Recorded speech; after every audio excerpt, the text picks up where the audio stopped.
The stars above Mars were silent the night Earth's final message echoed through the galaxy. "This is not a plea, it is a promise. You were warned." No one responded. They never did. For decades, the Galactic Coalition laughed at the primitive species on the blue planet. Earth was seen as a backwater, full of emotional creatures who warred amongst themselves, polluted their own planet, and aged faster than most known species. They were overlooked, underestimated, and eventually discarded, until humanity dared to ask for a seat at the table. They said no.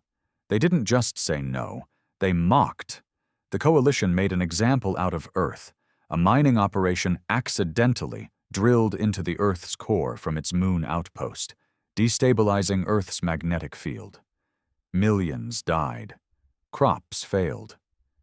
The planet spiraled into weather disasters. The galactic media spun it as unfortunate coincidence. But Earth knew better. The Council of Humanity, once fragmented by countries and races, united in its pain. Governments merged, and ideologies broke down under the single banner. Never again. A new generation was raised not on dreams of peace, but on memories of betrayal. Their science advanced rapidly, fueled by rage, built on revenge. The solar system became a crucible of war tech. Jupiter's moons turned into shipyards. Saturn's rings, once admired for beauty, became camouflage for stealth fleets. Venus, the deadly planet, was now a prison for traitors. And then came Project N4Me. Even now, standing in the CIC, Command and Integration Core, of the flagship Nemesis Rising, Admiral Reyna Holloway could feel her pulse ticking with vengeance. She watched as Earth's fleet prepared in silence just beyond Pluto's orbit. She had lost her daughter in the flood that swallowed New Zealand, lost her brother in the riots that followed the food shortages. But it wasn't the loss that hardened her. It was the mockery, the way alien diplomats smirked at human emotion. So passionate, so irrational. They never realized that irrationality is what makes humans dangerous, what makes them win. Commander Jericho, standing by her side, whispered without turning his head. "All ships in position, waiting on your word." Reyna stared at the hologram hovering above them. It displayed the capital planet of the Galactic Coalition, Zirianth, the heart of the oppressors, the seat of their arrogance. Years ago, a lone alien scientist defected and brought them the truth. The accident on the moon base was no accident. Humanity had been deemed a destabilizing force and was marked for extinction in secret votes. The Council voted 14-2. Two species opposed it, the same species whose homeworlds were mysteriously destroyed in cosmic anomalies shortly after. So now, Earth brought the anomaly to them. "We're not just sending a message," Reyna finally said, voice cold. "We're ending the conversation." A soft hum spread through the ship. Then a pulse. Across the solar system, hundreds of vessels, shaped like blades and shadows, came alive. Their FTL drives synced, technology stolen and reverse-engineered from dozens of alien ships that crashed or were captured. One by one, ships disappeared into streaks of light. The Coalition would see them coming, but not understand them, not until it was far too late. In a far chamber of the Nemesis Rising, a young cadet watched the countdown. He had never seen Earth before. He was born on a station orbiting Mars. But he had heard enough.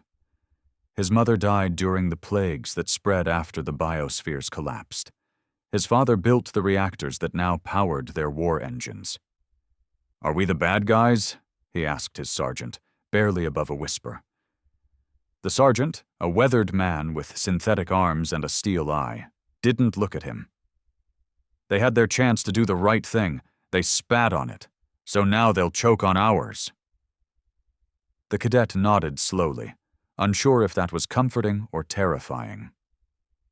In the depths of space, heading toward Zirianth, Earth's vengeance moved like a storm of steel and fury. They ignored the warning. Now, humanity brought the endgame. The Coalition's high chamber was a spectacle of arrogance.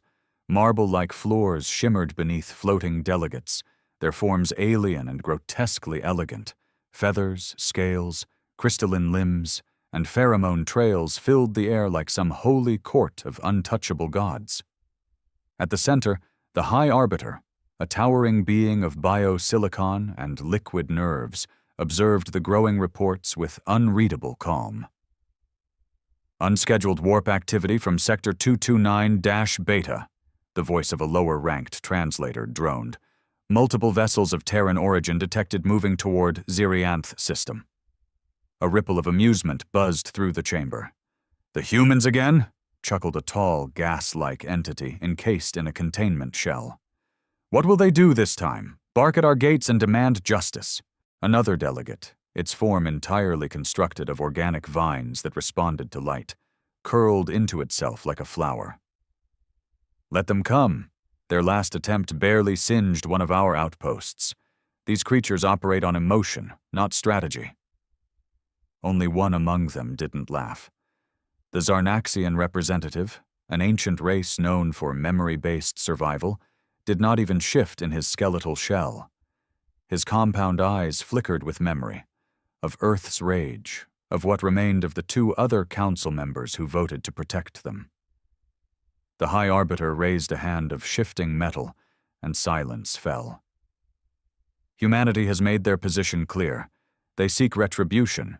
It is predictable. What is not predictable, however, is the scale of their current movements. He motioned to a projection above them. Dozens of Terran vessels jumping through multiple systems, ignoring trade routes, skipping between minor wormholes. They were scattering deliberately, or creating confusion. "Send out a Class 4 intercept fleet," the Arbiter commanded. "Let us show them once again the might of the Coalition." Yet somewhere deep in the old I networks of the Coalition's communication grid, a corrupted pulse echoed. It was buried inside old code, written in a forgotten dialect, a gift left by Earth's last envoy decades ago. The signal read, "Let them gather. We'll burn them all at once." Back aboard the Nemesis Rising, Admiral Holloway observed the real-time results of Earth's tactical dispersal. Dozens of human ships jumped into Coalition-controlled systems, not to attack, but to distract, to overload the response grid, to scatter attention. Each jump was intentional, each move choreographed, and each sacrifice calculated. 2 cruisers were lost already, one ambushed near Olivan Prime, another torn apart by orbiting defense platforms. No survivors. But Holloway didn't flinch.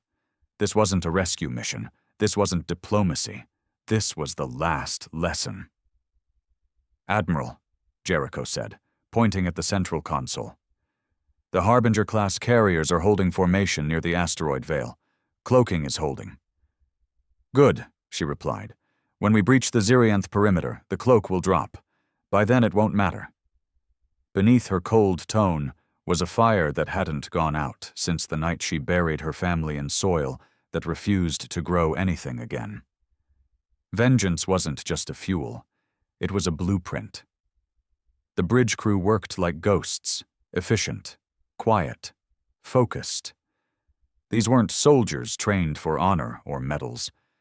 These were the children of extinction. Each one had lost someone. Each one was here for blood. "Open the Vox," Holloway ordered.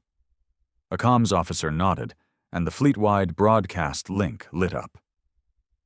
"This is Admiral Holloway," she said, voice steady. "In approximately 90 standard minutes, we will break through the final perimeter to Zirianth.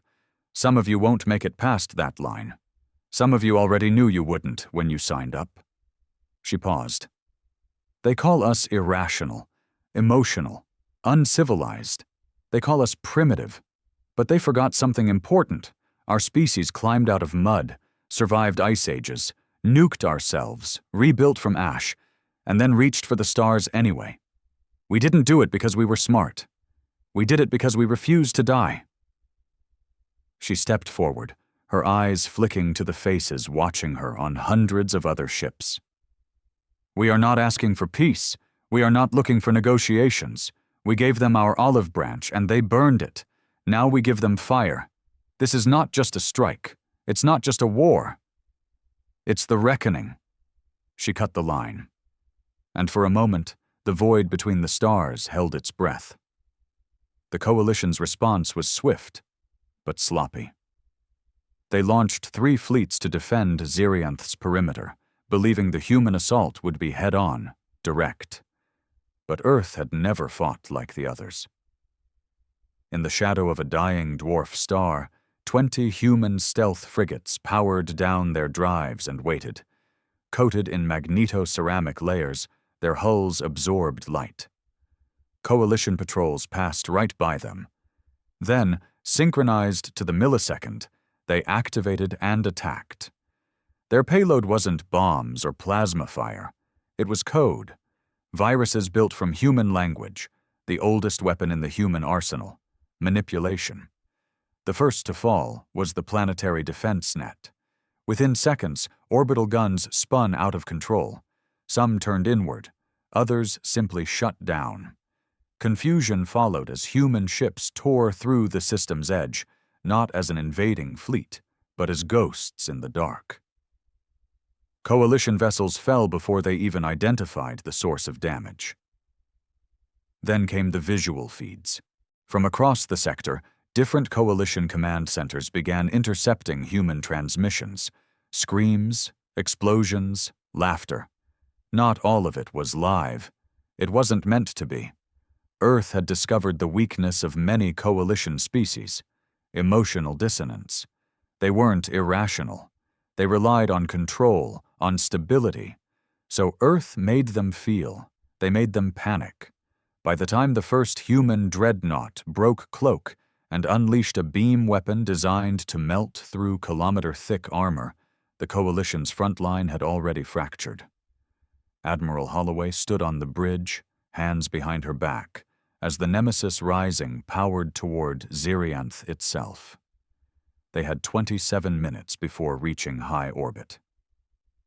A message pinged on her console. A Coalition vessel broadcasting surrender. She didn't open it. "Admiral?" Jericho asked, uncertain. "We're receiving more flags of surrender. Civilian sectors are trying to open dialogue." "Are they the ones who voted to kill Earth?" "Number but. Then they can watch," she said. "Just like we watched our skies fall in fire.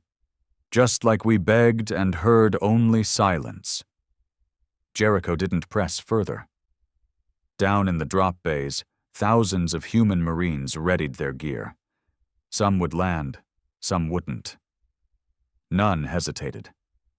One soldier, a young woman named Thalia, kissed the corner of her dog tag, a small piece of her mother's wedding ring embedded in it. Her eyes burned as the countdown ticked toward deployment. They weren't coming to occupy. They were coming to erase. On Zirianth, panic finally broke the chambers of power. The High Arbiter called for emergency protocols. Orders were shouted in a dozen languages. AI failsafes began rewriting defense algorithms. The capital was activating planet-wide shielding and mobilizing ground troops. But it was too late. A blue streak burst through the sky. Nemesis Rising had arrived. And with it came everything Earth had prepared for 20 long years. From above, thousands of rods, kinetic, steel-tipped, untraceable, plunged into the city below. No explosives, just physics. The rods fell with the fury of extinction-level meteors. Entire buildings vanished. Districts collapsed. The Coalition had built its power on intimidation, on showing dominance without ever firing first. Humanity didn't ask permission. As the city erupted in fire and screams, Admiral Holloway watched from orbit, silent. This was for the waters that boiled in her daughter's blood. for the crops that turned to ash, for the children born in underground cities because the sky was poison. And as the first Terran ground forces began landing, planting the flag of Earth in soil they were never meant to touch, one final signal pulsed through the void. Endgame phase initiated. Smoke filled the golden skies of Zirianth. Once considered the jewel of the Coalition, a marvel of xenotech and peaceful coexistence, it now lay fractured, burning, bleeding. Screams rang out between crumbling towers, and the ground shook under the weight of orbital strikes that fell like divine punishment. Human dropships pierced the cloud line like metal fangs, their descent controlled and merciless. Engines roared. Troop carriers opened mid-air, ejecting pods of soldiers in full-body exo-armors, gliding to the ground like locusts in formation. Sergeant Dax Morgan hit the soil first. Dust flared up around him, but the reinforced shock gel in his boots absorbed the impact. Around him, other Terran Marines touched down and fanned out. Their helmets glowed with HUD data, enemy positions, chemical readings, terrain mapping. It was all lit red. Target-rich environment. "Team 6, on me!" Dax barked through the comms. His boots crunched over the fine crystal grass of the Zirianth Gardens, an alien paradise now blackened and shredded by artillery fire. Somewhere to his left, a Coalition vehicle turned a corner, unaware. Dax raised his Gauss rifle and fired once. The burst cracked the air, and the transport exploded mid-motion, flinging its insectoid pilot through the air. No hesitation. No mercy. Behind him, Private Thalia took a knee and scanned the ruins ahead. A group of fleeing civilians, a mixture of Galoriths and Klizari, unarmed and shrieking, darted across the plaza. "Orders, sir?" she asked, eyes twitching behind her visor. Dax didn't blink. They watched Earth drown in its own oceans and said nothing. No quarter. Thalia's rifle didn't lower, but her finger froze above the trigger. "Yes, sir." But she didn't fire. Dax noticed, filed it away. He led his team deeper into the city core. Their objective: detonate the signal disruptor atop the Coalition's Unity Spire, a building that once broadcast peace treaties across the galaxy. Now, it would send the message that peace was officially dead. As they advanced, holograms of the High Arbiter flickered across shattered billboards. A pre-recorded message looped desperately in all major languages. "This is a diplomatic zone. Ceasefire is possible. Civilians should not be harmed. Please." It was cut short by another kinetic strike. The building housing the message disintegrated in an instant, flames roaring upward. Dax and his squad ducked behind rubble, though the force barely touched their shields. Thalia's heart pounded. She'd trained her whole life for this, memorized the atrocities committed against her planet. But now, standing on the enemy's world, looking into the terrified faces of children hiding in alleyways, she didn't feel victorious. She felt haunted. "Keep moving!" Dax barked. "Mission first!" Above them, aboard the Nemesis Rising, Admiral Holloway watched her fleets paint the skies with fire. Ship after ship emerged from behind the asteroid veil and plunged into the planet's upper atmosphere, releasing payloads of weaponized nanites that swarmed the defensive drones of the Coalition. The nanites had one directive: consume all synthetic defense systems. Within minutes, entire fleets of automated guardians malfunctioned, turned on each other, or simply fell from the sky like meteorites. Coalition ground forces fought back, but they were scattered, disorganized, unprepared. Their training hadn't prepared them for chaos, and Earth had become the master of chaos. Commander Jericho turned to Holloway. "We've taken control of 3 key comm towers. The 4th is still held by the Draxian Guard, heavily shielded." Holloway nodded. "Let them think they're safe. They'll hold their position. They always do." She tapped a command into her panel. Across the fleet, a signal went out. At the edge of Zirianth's atmosphere, cloaked barges opened their hulls, and began dumping crates. To the Coalition, they looked like discarded cargo, until the crates opened mid-air and screamed. Biomechanical war beasts, bred in the toxic jungles of post-collapse Brazil, engineered with alien DNA and enhanced with human cybernetics, fell from orbit.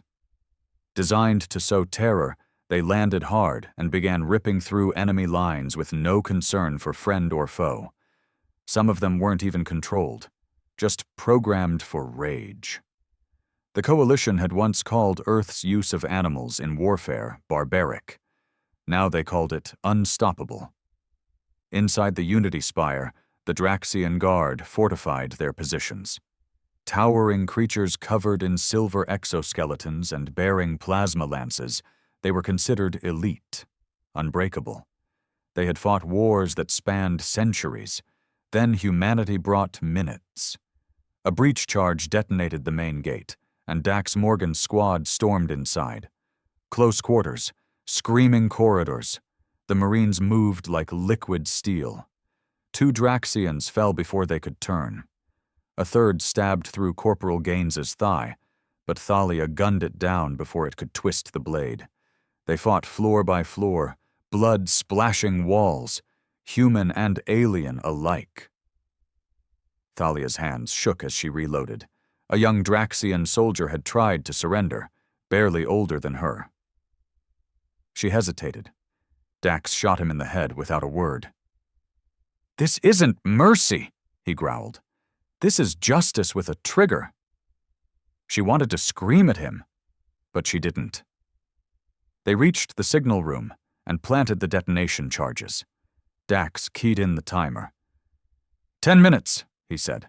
Let's give the galaxy one last thing to watch before this building collapses. As they prepared to retreat, Thalia glanced out the window. Across the burning skyline, where human banners now flew from half the surviving towers, a world once thought untouchable was falling in less than a day. Meanwhile, the High Arbiter stood surrounded by what remained of the Coalition's leadership. Panic crackled in the chamber. Dignitaries begged for escape. Shuttles were being shot down. Command centers lost contact with their fleets. He did not move. "This is not defeat," he whispered. "It is consequence." They had voted to destroy Earth. They believed a world as young, violent, and emotional as humanity could not be allowed to spread beyond its system. They feared what humans might become. And in doing so, they created exactly what they feared. "Perhaps," he muttered, "the mistake was in underestimating how far hatred can evolve." On the Nemesis Rising, the fleet's AI began processing the Coalition's final transmissions, surrender offers, desperate calls, a few calls for unity. Admiral Holloway closed the comms manually. "You think they'll change now?" Jericho asked. "No," she replied, "but their children might, if they live long enough to remember what happened here." He looked at her, voice lower. "And if our children become the monsters they always claimed we were?" Holloway didn't answer. Instead, she watched as the signal from the Unity Spire flared across the system, a broadcast of Earth's flag burning bright on the Capitol's highest building. It lasted 15 seconds before the explosives brought the spire down. 15 seconds was long enough. Elsewhere on Zerianth, chaos had become routine. Thalia stumbled through smoke, ears ringing. Half her squad was gone. Dax had been injured, his arm blown off, but he kept fighting, holding the line with one arm and a flamethrower strapped to his back. They had completed the mission. The spire was rubble, the network down. But something in Thalia had cracked. She found herself in a quiet alley, crouched beside a dying Coalition medic, an avian creature clutching its chest, eyes wide in terror. It didn't beg, it didn't fight, it just looked at her like she was the alien. Thalia lowered her weapon. "You didn't choose this," she whispered. The medic coughed once, blood speckling its feathers. "You burned the sky." Thalia looked up. The clouds were still red with fire. "Yeah," she said. "We did." Back on the bridge of Nemesis Rising, Holloway stood before her officers. "The capital is ours. Their fleets are shattered. Their command structure is finished. From this moment forward, Earth speaks for itself. And anyone who lifts a weapon against us should know. We will answer." The room was silent. No cheers, just understanding. The war wasn't over, but the message had been sent. And for the first time in centuries, the galaxy was afraid, not of monsters in the dark, but of the ones who used to beg for peace. The skies over Zirianth had gone quiet. The initial thunder of war, the relentless barrage of kinetic strikes, sonic booms, and plasma detonations had all given way to a kind of choking silence. Not peace. No, nothing about this resembled peace. It was the silence of exhaustion, of ruin, of a world brought to its knees by a fury it had once mocked. Admiral Raina Holloway stood before the large viewing panel on the Nemesis Rising, watching the planet below slowly rotate, now scarred and speckled with firestorms and clouds of ash. Whole cities had vanished. Monuments that had stood for thousands of years were now blackened husks. The seat of galactic power had fallen in a matter of hours, and the void left in its wake was darker than space itself. And yet Holloway's heart felt heavier than ever. "Transmission from Terra Command, ma'am," said the comms officer. "Put it through." A moment later, the hologram of Supreme Director Kayla Monroe flickered into view. She looked composed, but behind her synthetic eyes there was a weariness that matched Raina's. "Report," Monroe said flatly.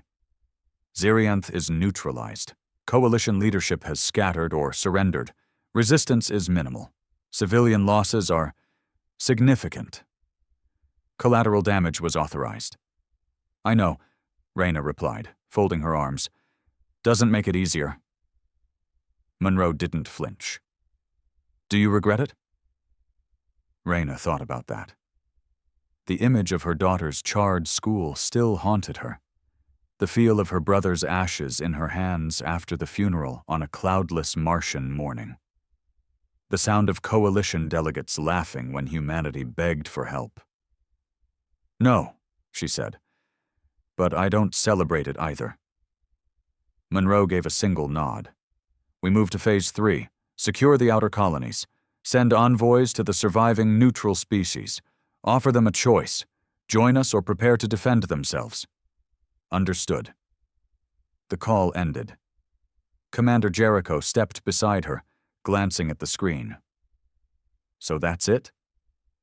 We're the new empire now?" "We're the hammer that crushed the old one," Raina replied. "What comes after is someone else's nightmare." Down on the surface, the fires still burned. But amid the rubble, a strange kind of order was emerging. Human troops began coordinating relief efforts, not out of mercy, but practicality. Earth didn't want another insurgency. They'd learned from history, even if the coalition never had.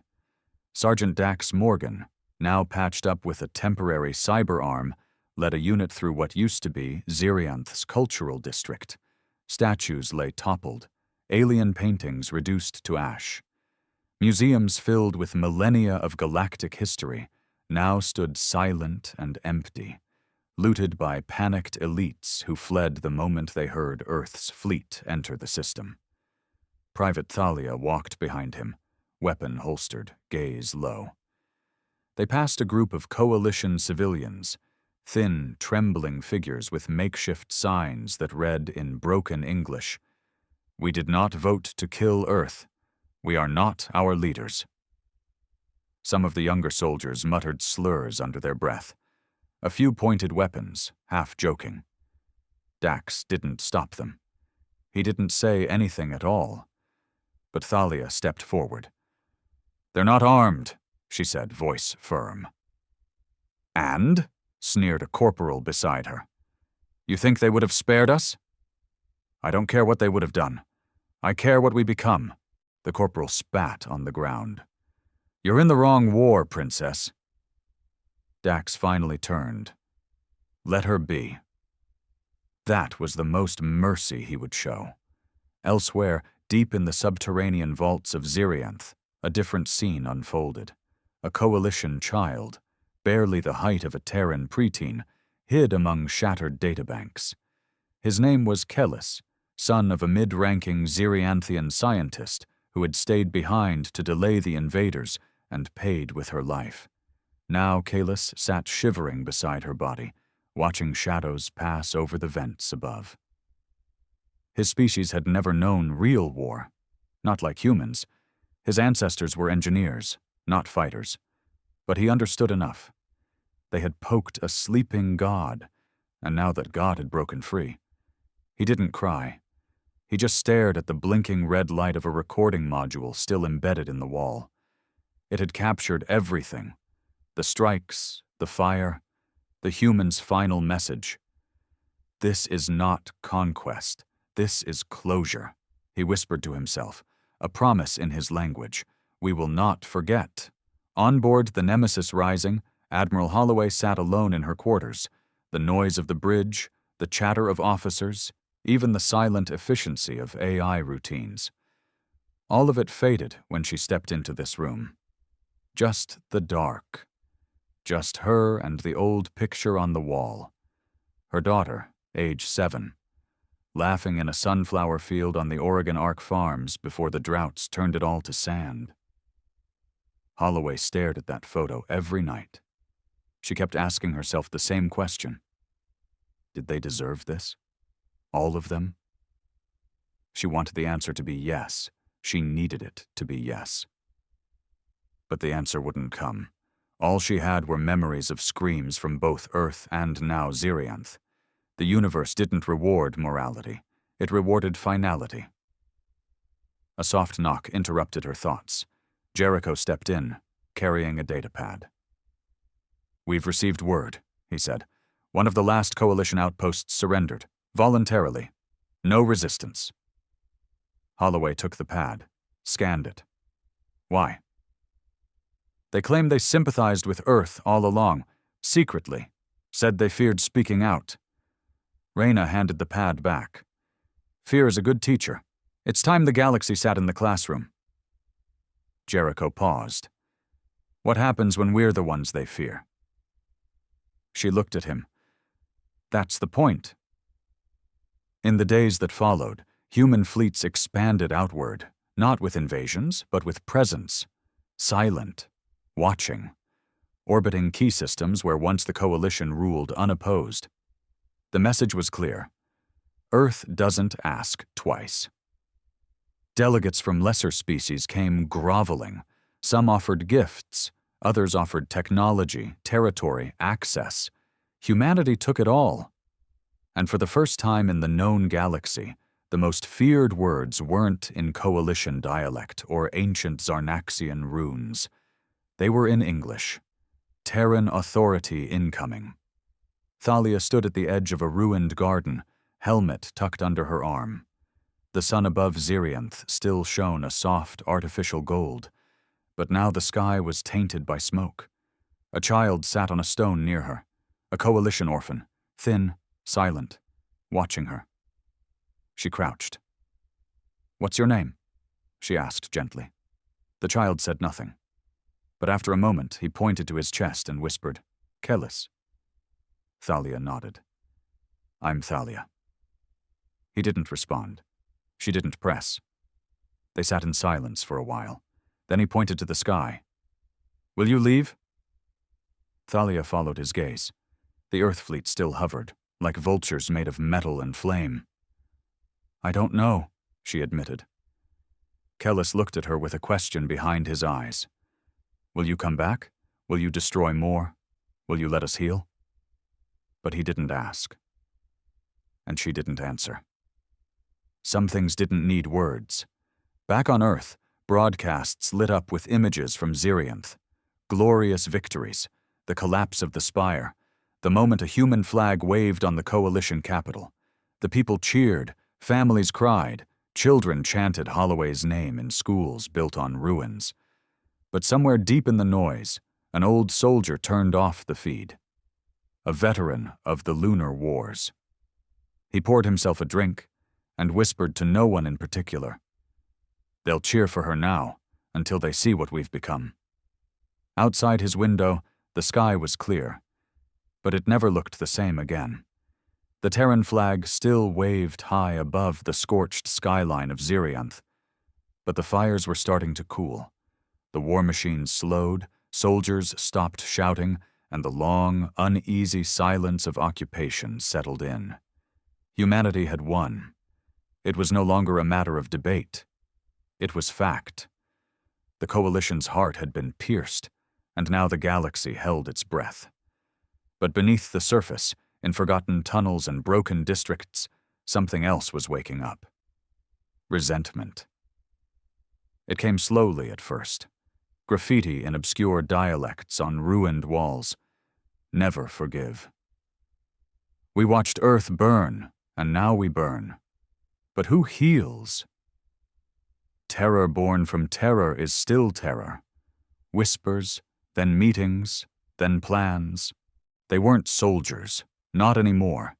They were survivors, and they weren't going to wait for Earth to decide who lived or died next. Admiral Holloway knew this part would come. War was simple, black and white. Shoot or be shot. But what came after? The occupation? The politics? The lies? That was where things got gray. The Nemesis Rising hovered in high orbit, acting as Earth's temporary authority vessel over the former Coalition capital. Thousands of human personnel rotated through its decks daily. Officers, AI analysts, cultural specialists, intelligence units. And yet with all that, Reyna couldn't sleep. Jericho entered her quarters again, late, carrying a new report. He looked grim. She didn't ask. She just extended her hand. He placed the tablet in it. She read, "Explosion in Zone 6. 43 Terran peacekeepers dead. Civilian collaborators executed by unknown insurgent cell, calling themselves the Remembrance." Reyna let out a slow breath. "Did we expect anything less?" Jericho asked. "They're doing what we would have done," she replied, voice low. "What do we do?" "The same thing the Coalition did to us," she said without emotion, "but more efficiently." He didn't flinch at her tone. He'd been beside her too long. "I'll give the order," he said. But as he turned, she added quietly, "Make it surgical." Brutality without precision makes martyrs. Jericho nodded once. And left. In the ruins below, Thalia had been reassigned to civilian control and mediation, an ironic title for what was, in truth, population containment. She hated it. Her job was no longer shooting enemies. It was separating families, pulling people out of homes, checking ID bands, scanning for known affiliations. Most days, she didn't even carry a rifle. But today, she did. Zone 6 had gone quiet. Too quiet. Word had spread about the bombing. Tensions were at a breaking point. Her boots crunched over ash and glass. The sky was gray. Artificial drones buzzed overhead, scanning walls for heat signatures. "Eyes up," her partner muttered. Sergeant Lasher, a man whose smile hadn't been seen since deployment. "They're watching. They always watch right before they strike." Thalia's pulse quickened. "Do we have intel?" "Only rumors. Some of these streets are death traps. Their kids run messages. Their elders hide bombs. Even the animals are trained." She didn't want to believe it. But she remembered the eyes of that child, Kellis. The look of knowing, of something deeper than fear. That wasn't the look of someone beaten. That was someone waiting. And Kellis was waiting. In the underground ruins of a former data nexus, he sat cross-legged with a group of others. Barely teens, most of them. Children left behind. Orphans of Earth's vengeance. But they weren't broken. They were angry. Taught by the old ones, by the engineers, by the surviving rogue AI that once ran the Coalition's security sectors, and now whispered secrets in low binary hums. In the center of the group, an older boy, a scarred youth named Vren, showed them a schematic on a cracked datapad. "This is where we plant the next one. A pressure plate disguised under the trash. Human patrols use this route every hour." "What if they shoot us?" a girl asked. "They shoot us anyway." Kalis stayed silent. He never spoke unless it mattered. And when he finally did, everyone listened. "Don't kill civilians," he said. "Only the ones with weapons." Vren scowled. "You want to win or make friends?" Kalis met his gaze. "I want them to stop killing us. That starts with showing the difference between us and them." Vren rolled his eyes but didn't argue. He respected Kalis, even if he didn't understand him, and when they deployed the bomb hours later, it worked. A Terran scout vehicle exploded. No civilians nearby, no collateral, a message, not just a strike. The Remembrance was learning, and fast. Meanwhile, across the galaxy, other species watched Earth's rise with a mix of awe and dread. On the shadowed world of Zarnath Prime, the surviving council members held a secret meeting. "The humans will not stop," said Voraxil, a gelatinous being with telepathic reach.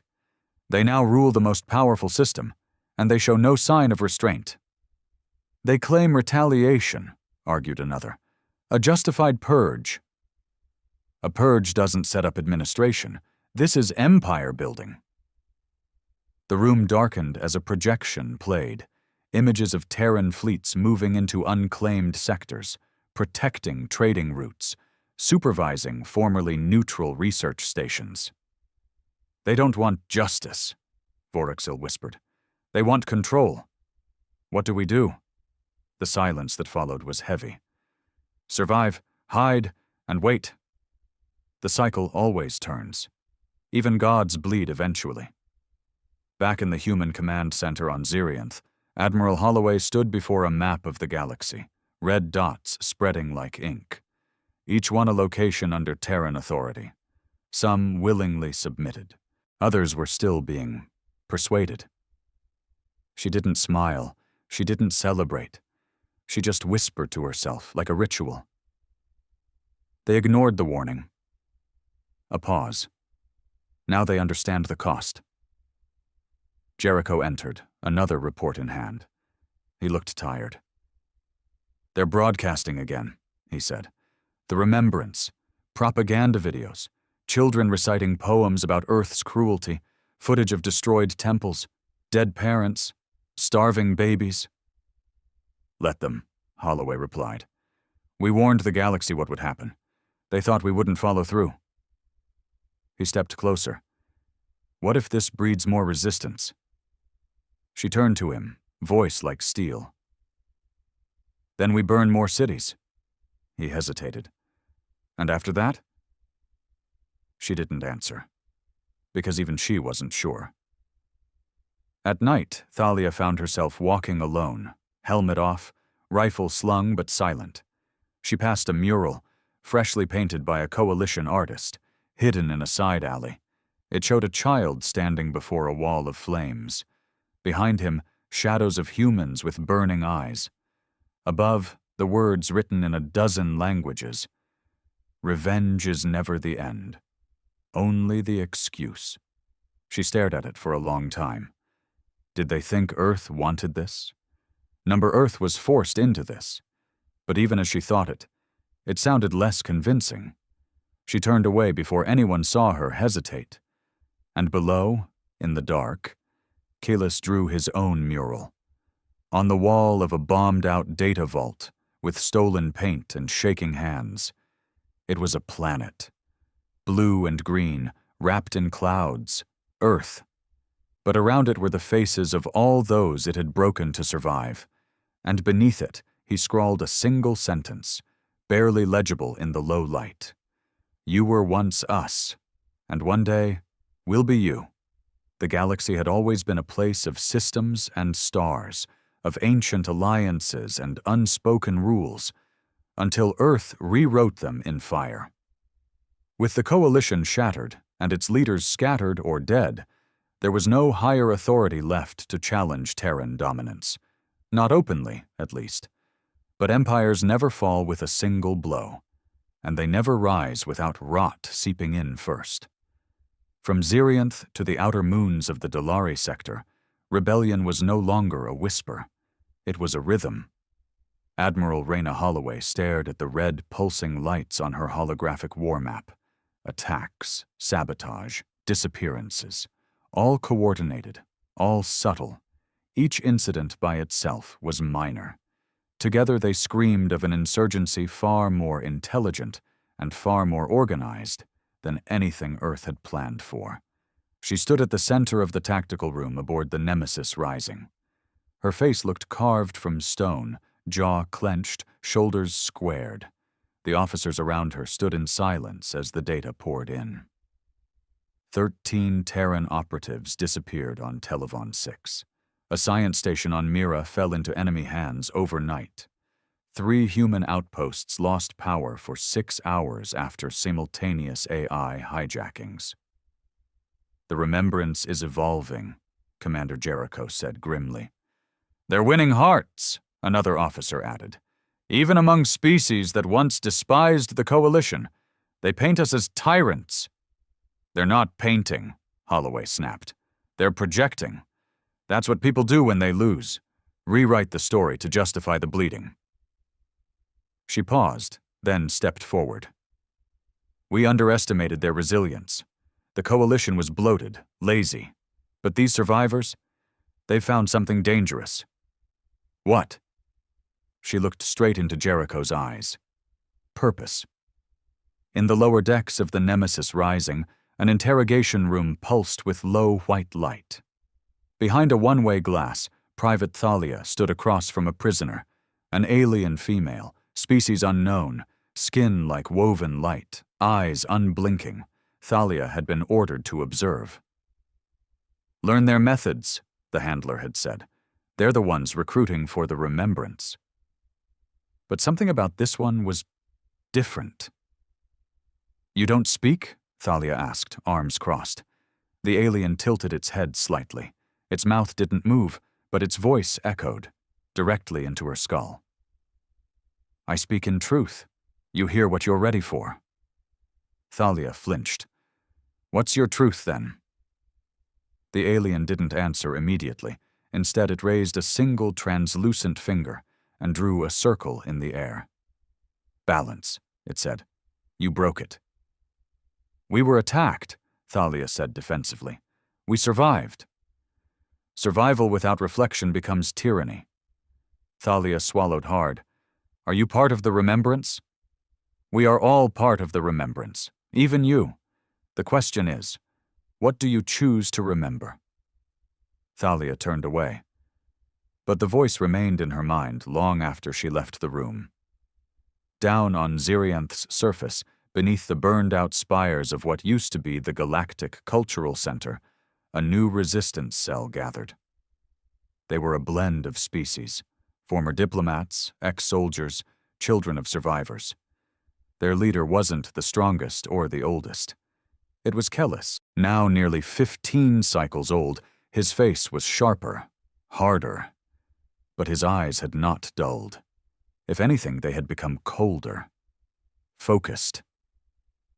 The others called him the Witness. He had seen the fall of the Coalition, had walked through fire, had felt the boot of Earth on his world, and he knew one thing. Terror didn't end terror. It only taught new ways to wield it. "We don't win with bombs alone," he told the group. "They expect violence. They're ready for it. We win with meaning, with symbols, with control of the story."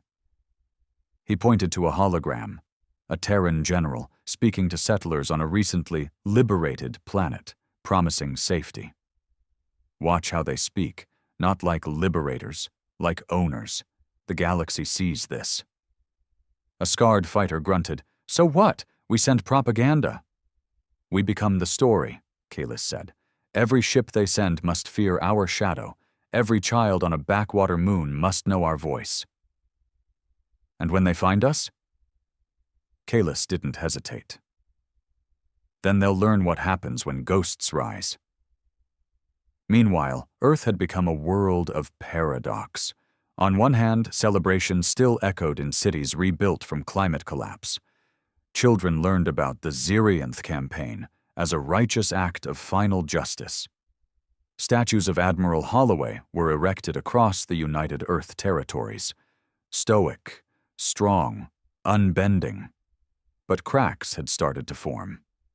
At a military academy in New Toronto, cadets debated whether the remembrance was truly evil or simply the inevitable reaction to Terran overreach. A popular underground musician released a viral track comparing Earth to the empires it used to defy. It was banned, then downloaded 1 billion times. Even on Mars, long considered loyalist territory, graffiti appeared overnight. We avenged ourselves. Now, who will avenge them? Supreme Director Kayla Monroe saw it all, and worried. She summoned Holloway via direct transmission. "We're losing control of the narrative," Monroe said, her voice clipped and cold. "We crushed them too well. Now we're cast as monsters." Holloway didn't blink. "Do you want me to pull back?" "No," Monroe said, eyes narrowing. "I want you to finish it." Holloway leaned forward. "The remembrance isn't a single group. It's an idea. You don't finish an idea with more bodies. You finish it with something louder." "Then find something louder," Monroe said, "before this galaxy forgets why they feared us." The next operation was brutal. A small moon in the Xylan belt, Tarith 4, was identified as a suspected remembrance staging area. Sparse population. Quiet. No visible resistance. Holloway authorized Operation Clean Sweep. 10 ships, no warnings, drones deployed across every settlement. Every structure was scanned, mapped, and then incinerated with low-yield tactical bursts. Estimated death toll, 8,000. No survivors. No declaration. Only silence. The footage leaked 3 days later. Not from the remembrance, but from within the Terran ranks. An anonymous whistleblower posted the raw feed across thousands of networks. Civilians running from flame, children vaporized mid-step, automated systems cheering "Mission complete." The galaxy erupted. Even allied planets began issuing formal condemnations. Trade routes froze. Border planets refused Terran patrol ships. Earth denied responsibility. No one believed them. Thalia sat alone in the dark, the leaked footage playing on loop. She recognized one of the drones. She'd calibrated it herself. It had hovered over a family shelter. She turned off the screen and wept. Admiral Holloway watched the fallout unfold from orbit. Tarith 4's name now joined a growing list of operational anomalies Earth had no good explanation for. Jericho entered quietly, his face pale. "We've lost 3 treaties in 20 hours. Zarnath has declared neutrality. Trade with Lariak has collapsed. There are protests in 6 Terran colonies." Holloway nodded slowly. "I authorized it," she said. Jericho's jaw tightened. "Why?" "To remind them what silence gets you." Jericho stared at her. "And how many more reminders before we become the thing we swore we'd never be?"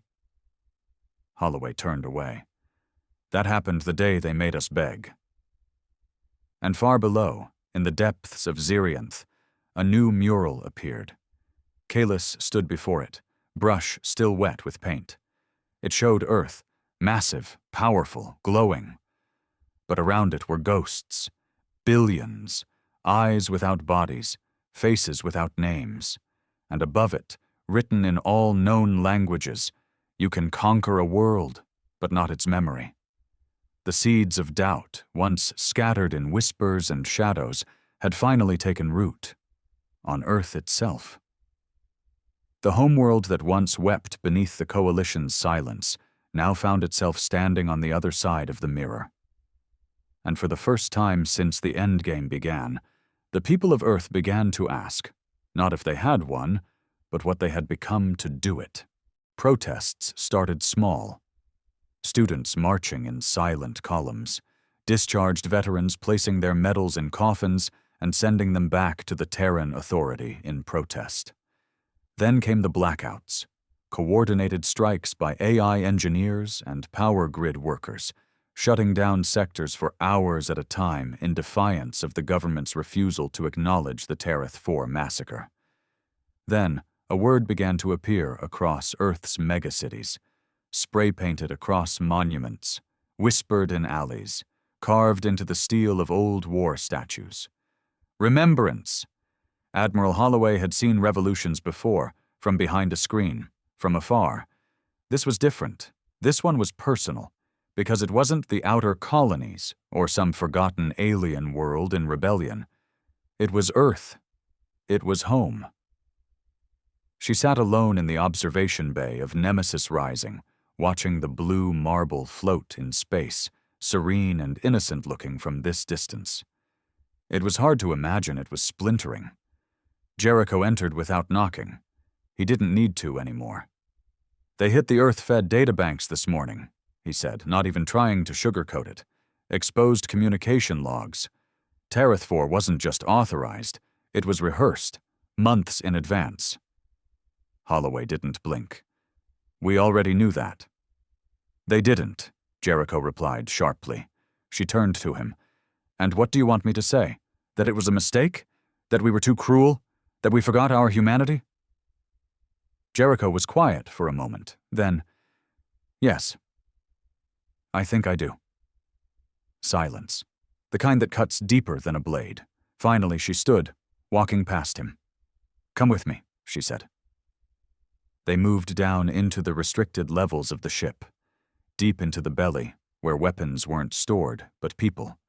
Not prisoners, not soldiers, children, orphans from Zerianth, survivors from Lariak and Akonis, genetic descendants of those the Coalition once ruled over.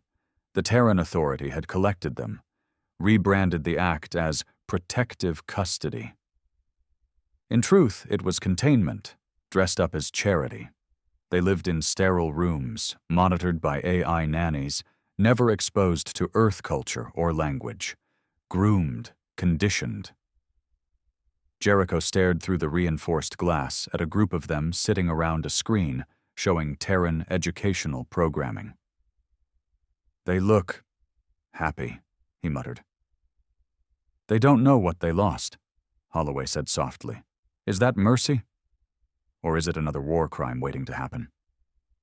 She didn't answer, because even she wasn't sure anymore. Back on Earth, Thalia stood in the middle of a sea of people. The protest in New Geneva had started with just a few hundred. Now, nearly 1 million filled the streets, waving signs, chanting, demanding accountability. And Thalia, decorated war hero, peacekeeper, Terran loyalist, stood with them.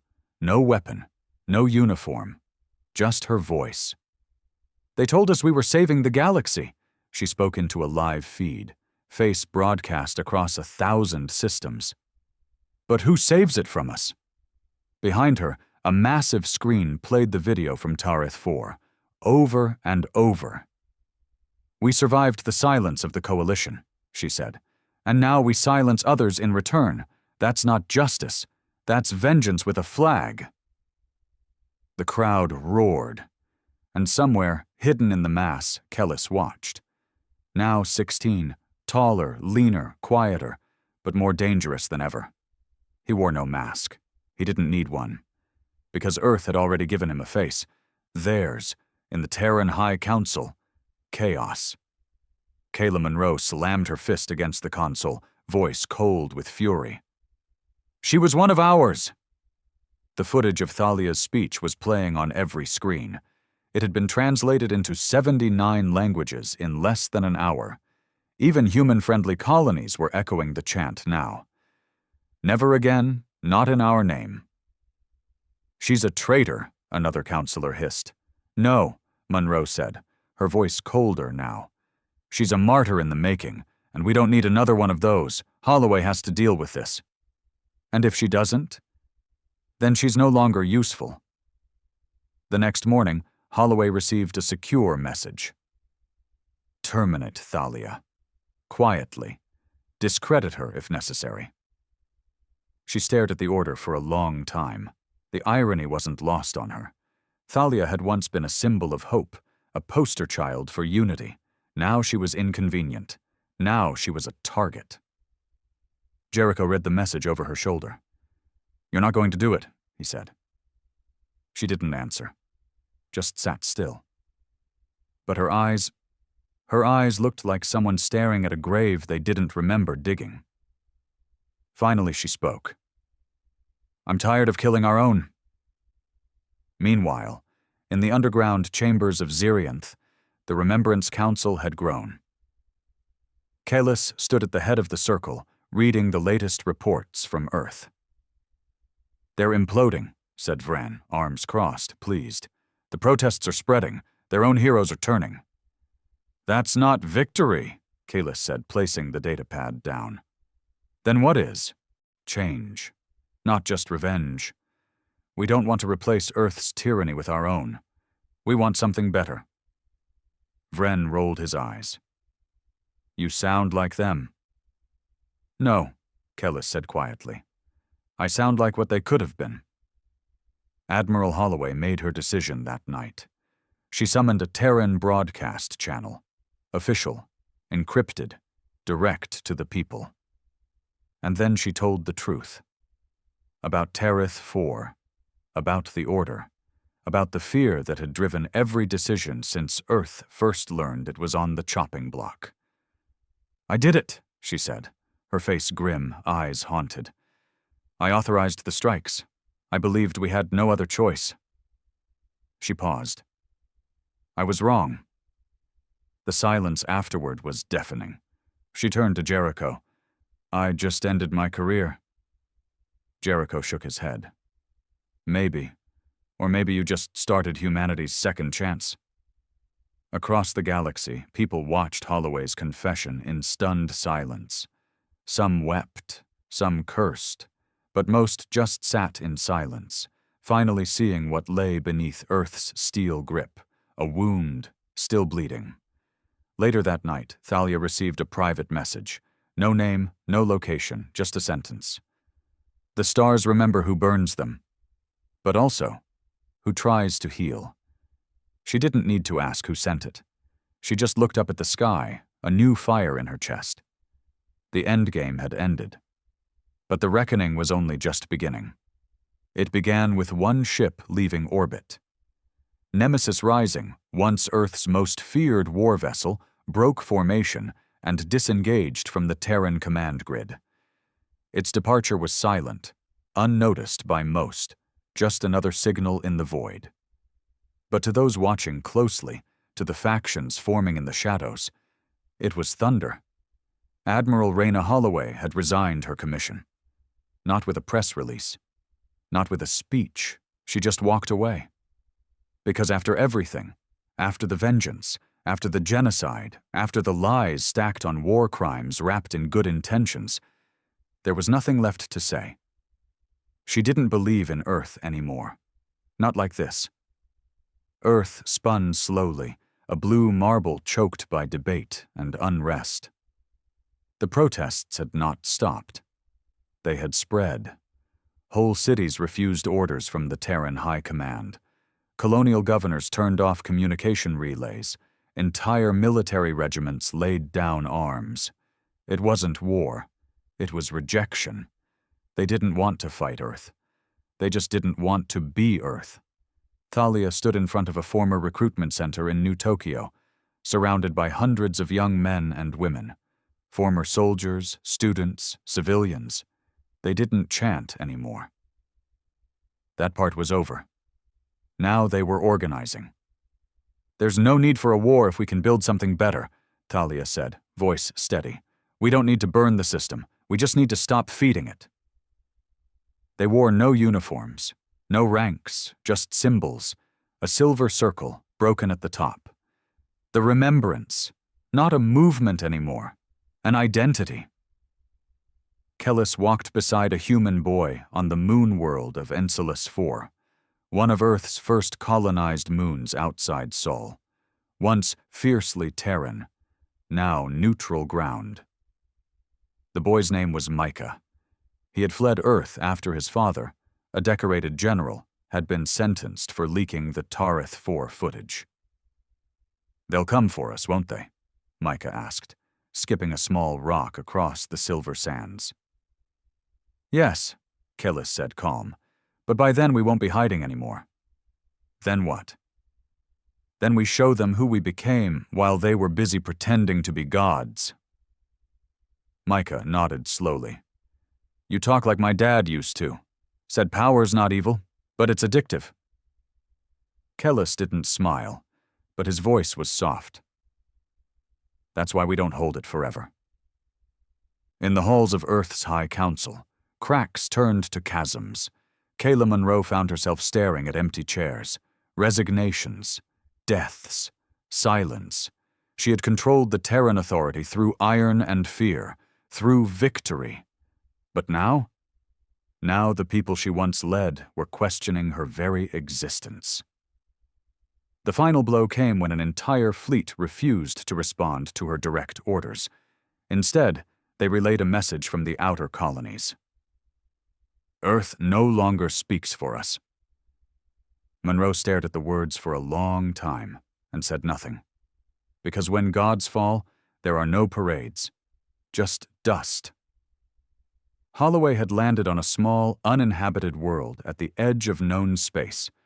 She lived in a repurposed mining structure, basic utilities, no AI assistance, alone for the first time in decades. She grew food, read old books, repaired what broke with her own hands, and watched the stars every night, waiting. She knew they would come eventually, one side or the other. She didn't care which. She had done what she could. When they finally came, it wasn't a fleet. It was a single transport ship. The door opened, and out stepped Thalia, her face older now, worn by fire and hope alike. She didn't salute. She just walked to Reyna and handed her something, a data pad. Inside, a charter, signed by hundreds of leaders across human and alien systems, the founding principles of the new accord, a pact, not of dominance, not of fear, but of memory. Not a government, Thalia explained. Not an empire. Then what? A reminder, she said, of what we all survived, and what we never want to become again. Reyna stared at the list of names. She saw humans, aliens, survivors, even former enemies. "This won't last," she murmured. Thalia didn't argue. "Maybe not. But it's the first thing worth trying in a long time." A long pause. Then Holloway took the pad and signed. Back on Zirianth, the murals remained, some cracked, some painted over, but one always stayed, the boy beneath the planet, watching it burn, watching it heal. Kalis returned to it one last time. He lit a candle at its base and whispered, "We did not win." But we remembered. And across the stars, in every ruined system, every battlefield, every scorched planet, the endgame was over. Not with a weapon, but with a choice. And in its place, something began, not perfect, not pure, but possible.